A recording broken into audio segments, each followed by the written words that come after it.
Ladies and gentlemen, your favorite white colonizer, Tall the Traveling Clap, back here for another video. We're looking at a clip from, I think this is the New York Times podcast. Let's take a look. I just want to bring it back to your state, though, because you have gotten criticism from both Muslim groups and pro-peace Jewish groups. Last month, the Sorry, I have to cut it off. Pro-peace Jewish groups? Are you talking about Jewish Voices for Peace that are literally anti-Semitic? They literally propagate they propagate the ideology of murdering Jewish people? No. Philadelphia and Pittsburgh chapters of the Council on American Islamic Relations, they issued a joint statement where they condemned you for saying that you loved Israel's pager attacks targeting Hezbollah in Lebanon. I do. I absolutely. Well, they said when our elected officials start condoning the civilian loss of life, our collective moral compass is irreparably harmed. That's a quote. And indeed, that attack did hurt and maim civilians. It didn't. It was targeted for members of Hezbollah. No one uses beepers in that situation other than they were a member of Hezbollah. There was a young child that was a micro targeting to minimize civilians. There was a young child who was killed who was taking the pager to their parent. Unfortunately, tragically, because Daddy was a member of Hezbollah. That's tragic. He brought that danger and evil into their home, and that's what tragically resulted in that poor child's death. And It's true.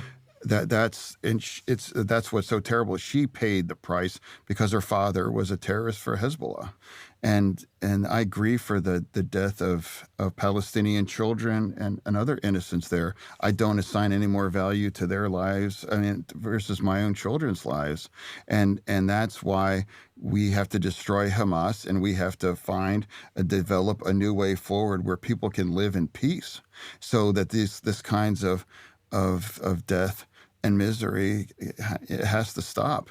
But it's not being driven by Israel. It's driven by Hamas and Iran and that kinds of commitment to destroy the state of Israel. And now you have idiots in this nation, talking about and chanting about from the river to the sea.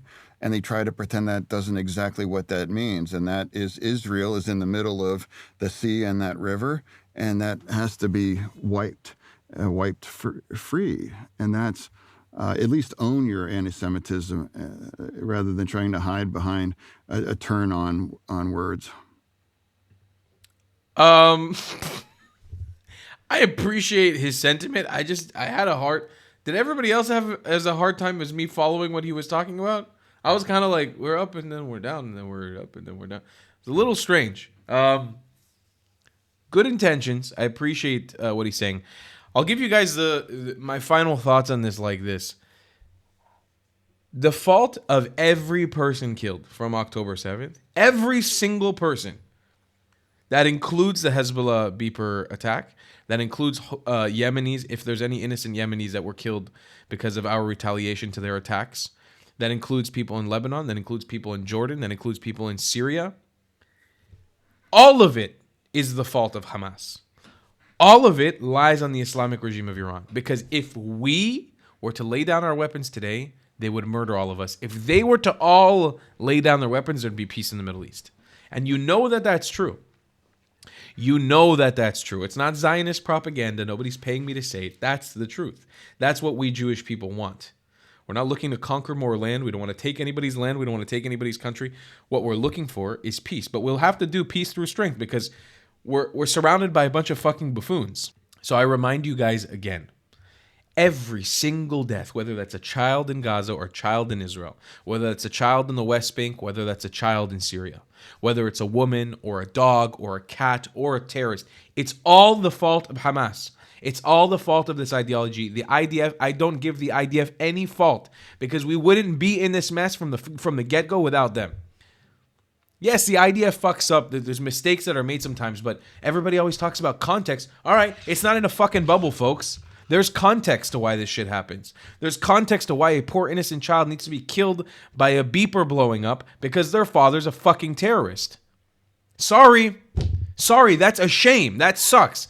Just yesterday, Hamas, during the ceasefire, launched a rocket and killed a 14-year-old boy. They launched a rocket, tried to get to Israel. The rocket fell and hit a 14-year-old boy in Gaza. That's the fault of Hamas. It's not the fault of Israel. But if Israel has to do an airstrike on that target and Hamas is keeping children there or women there, and they die as collateral damage, it's unfortunate. It's terrible. That is the fault of Hamas. It is not the fault of Israel. I don't know why it is so hard to understand that. No other scenario in the world do you blame the person being attacked for defending themselves. Collateral damage and death happens all the time in every single war, in every single scenario. It's not the fault of the person who's consistently being violated over and over and over again. Sorry, not sorry. I know it's a hard truth to hear, but if you're not Middle Eastern, maybe you don't understand that truth. That's the reality of living in the Middle East. You want to go put your bullshit Western values on here? Guess what? We built the West. You know what Western values are? They're Israel's values. Go read the Old Testament and the New Testament. Where do all those stories take place? What are the values of your entire civilization? Where were they built? Right fucking here in Israel, ladies and gentlemen. In that book right behind me, the Torah. Right there. That's where all those values were built up. Don't come at me with this, it's morality and it's this and it's right. No. That's the truth. This is the region we live in. Just because you live in a faraway land, you don't have to deal with the realities of life here. Doesn't mean that it doesn't happen and we don't have to live under it. That's the truth. Get your shit straight, baby. I love you guys very much. Thanks for supporting my content, and I'll see you in the next one. I love you long time. If you believe in my content and want to support me, just know your help is needed. There's a bunch of great ways to support me, being PayPal, Buy Me a Coffee, or joining my Patreon community down below. Patreon is the best way to support my channel, and you'll get a bunch of cool perks depending on what tier you join. Another great way to support me is by buying my merchandise on thetravelingclat.com. I regularly drop new merch designs like this beautiful hat, or this amazing shirt, where you can support the channel and get something cool for yourself. I also have an amazing Discord community with people from all over the world. Thank you so much for your support.